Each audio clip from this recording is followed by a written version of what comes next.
As a quick precursor to this episode, I would love to invite you to attend the autumn edition of my in-person event, Dare Greatly in the Coaching Arena, which will be held on Friday the 8th of November in Barnes, southwest London. It's a 5-minute walk from Barnes Station, and there's also a free car parking place on site. So it's the best of both worlds. We will be preparing and planning for your best ever 2025, and you will leave with that vision and strategy for your next 12 months with a newfound sense of connection and focus. We will be harvesting your present and planting the seeds for a profitable and joyful 2025, allowing your business goals to bloom with ease. I'm very excited to be bringing the warmth of the season and all of those beautiful colours and everything we can learn from shedding what no longer serves us and preparing for spring. Embrace the seasons of change and join me on 8th of November to Dare Greatly in the Coaching Arena. Do not worry if you don't know anyone. I will ensure that you feel welcome from the moment you arrive until the moment you leave. I cannot wait to see you there, and grab the link now in the show notes. Hello and welcome to Women in the Coaching Arena podcast. I'm so glad you're here. I'm Lott, a business mentor and ICF accredited coach, and I help coaches to build brilliant businesses. I know that when you prepare to enter the arena, there is fear, self-doubt, comparison, anxiety, uncertainty. You can tend to armor up and protect yourself from vulnerability. In this podcast, I'll be sharing honest, not hype, practical and emotional tools to support you to make the difference that you're here for. Dare greatly, you belong in this arena. Hello, welcome to the 74th episode of Women in the Coaching Arena. I am so glad you are here. I feel like I haven't recorded an episode for absolutely ages because I've been utilising interviews and different things, so it's exciting to talk to you today. I'm covering 3 common messaging mistakes that coaches make and how to fix them. It's interesting, as newbies starting out, we think, well, I've got my niche, I've got everything I need. And when you've been in business for years, you start to see that there are so many nuances. So your message is not just your I help statement. It's in fact every single thing you say in your business. Mistake number 1 I see is blending with the crowd. The coaching industry is booming, and with that growth comes a lot of similar sounding messages, which is why we can't just rely on your I help statement, because someone else will have pretty much your exact I help statement too. So this is how we get to stand out. What can happen, especially early on in business, is looking at what other coaches seem to be doing and doing the same. Often we don't know if those coaches are doing well or not. So sometimes in my business of coaching group calls, I do audits on people that I do know are doing super, super well. So the people in my group get to see, why is this working well for them? What exactly are they saying? What language are they choosing? What marketing are they doing? Why is this working? And that really helps you to see from your own approach what may need sharpening. So even if the account that we're looking at is in a completely different niche to yours, you will learn so much from looking at someone who is doing super well and you know they're doing super well. I just saw a post on Instagram from Daniel Priestley saying the best thing you can do is shadow someone who's already a successful entrepreneur. And I really do think that's quite a good opportunity, because until you have really seen inside someone's business, it's hard to know all of the different levels.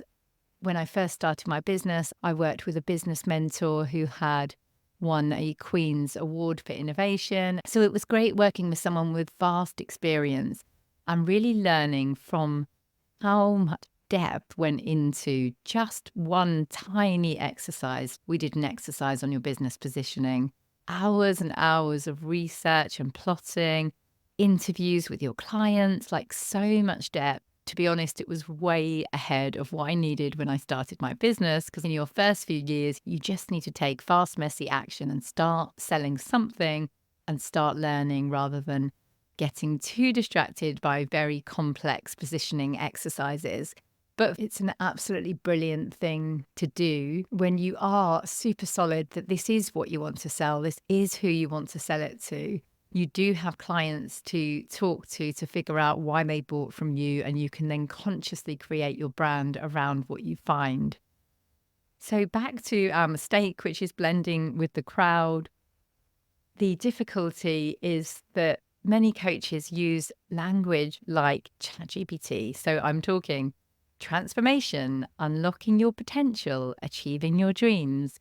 Sadly, ChatGPT has destroyed many of these words. To be honest, they were already really overused. When things are overused, they lose their impact. Your potential clients will just scroll by these generic messages because they don't cut deep enough in a kind way to their heart to really speak to their exact feelings, emotions. And what does that really mean, fulfill your potential, or these kind of big messages? We need to break it down into a micro message that they really do understand. So you're probably thinking, okay, but how do I actually do this? The key is to articulate your unique perspective or approach. It's a bit like that exercise I was just talking about in terms of positioning. Are you cheap or expensive? Are you operating with high-end clients or lower-end clients? Are you marketing with hype or are you marketing with honesty?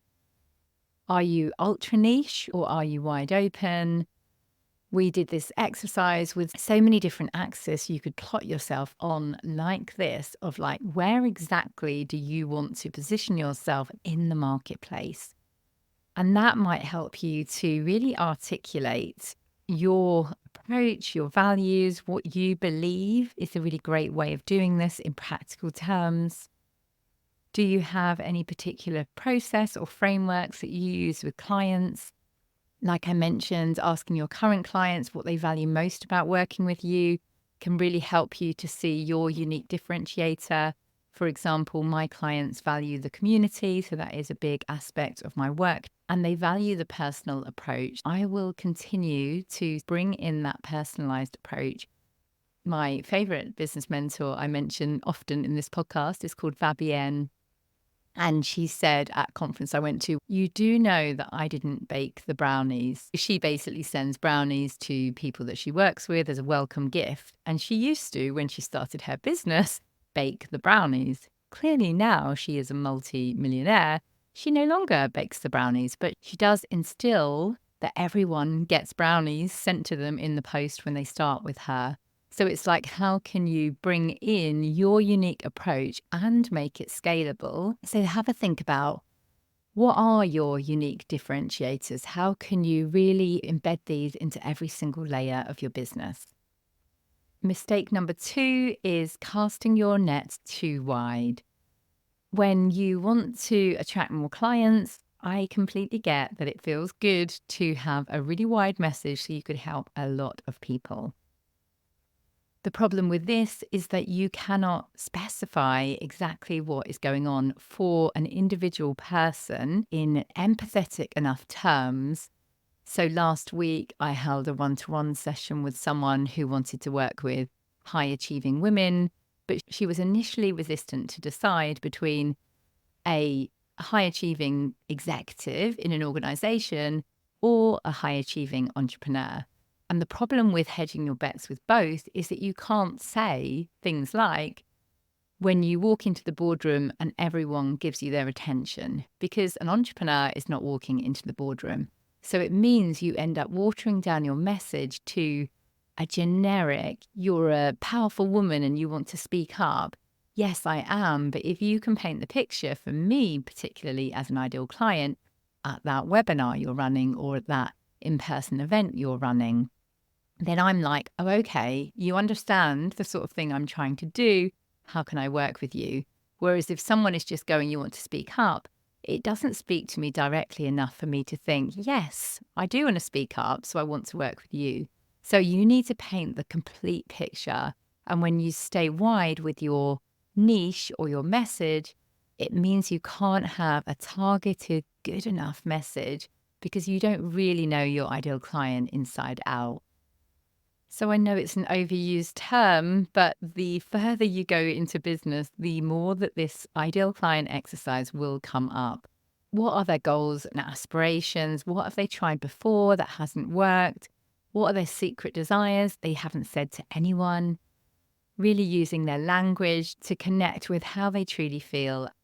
Under this one, we also need to think about the results that they want. So instead of those vague promises or vague talk of coaching sessions, when you have a really good idea of your ideal client, you can paint the picture of the result that they want, which you just can't do if you are hedging your bets with your niche.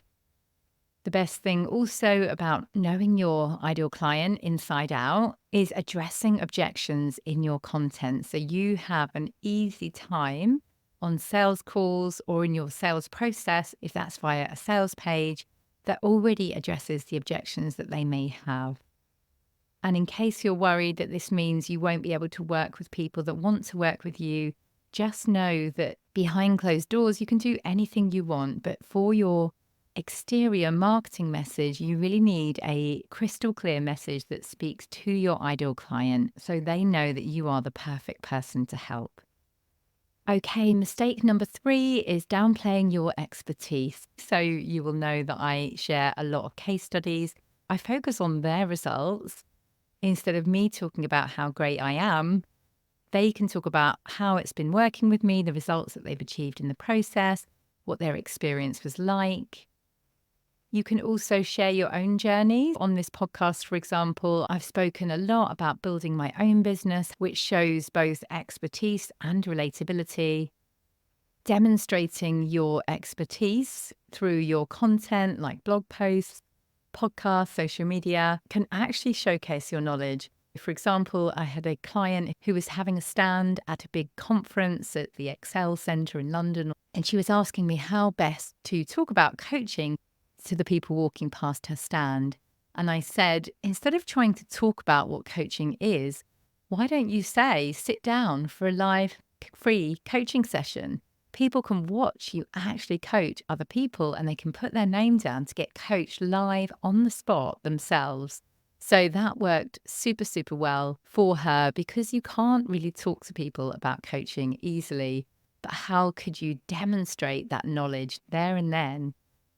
And in fact, it gives me an idea that I've been wanting to do for an absolute age, which is have a live coaching session with someone where I help them to get clear on their niche or their offer or their marketing plan. So keep your eyes peeled.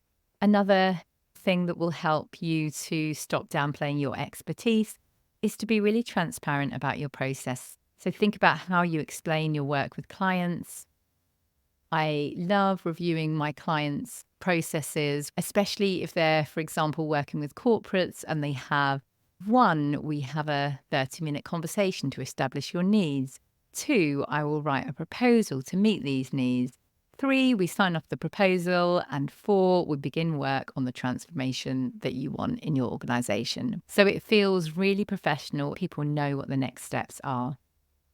So let's wrap up the 3 common messaging mistakes we've discussed today. So firstly was blending in with the crowd instead of showcasing your unique perspective. Next up was trying to appeal to everyone rather than speaking directly to your ideal client. And third was downplaying your expertise instead of confidently communicating your value. Are you falling into any of these traps? An effective message isn't about tricks or hype, which I know is another worry from my ideal clients. It's about clearly and authentically communicating the true value that you offer. I am here for the brilliant coach like you who is ready to refine or build out the full marketing ecosystem of your business so you consistently call in ideal clients. You know you have the coaching or consulting skills you need to make an impact. You've maybe been playing around with the marketing side, but you want step-by-step instructions and someone to answer all of your questions every step of the way so you get fast results. You've binged all of the free material and you just want real help to get answers to those questions that help you move forward tomorrow, not next month. You want to be part of a program designed to give you a clear roadmap and the confidence to truly up-level, as well as a mentor and community who will make this feel not just doable, but actually enjoyable. This is my value to you. If you are ready to up-level and have been waiting for a sign, then this is it. You will find the link to the Business of Coaching program in the show notes. Like I say at the end of every episode, trust yourself, believe in yourself, and be the wise gardener who keeps on watering the seed. Thank you so much for listening to this episode of Women in the Coaching Arena. I have a mass of free resources on my website, joannalottcoaching.com. That's Joanna with an A and Lott with 2 T's, joannalottcoaching.com. And I'll also put links in the show notes below. Let me know if you found this episode useful, share it with a friend and leave me a review, and I will personally thank you for that. Remember to trust yourself, believe in yourself, and be the wise gardener who keeps on watering the seed. Get into the arena, dare greatly, and try.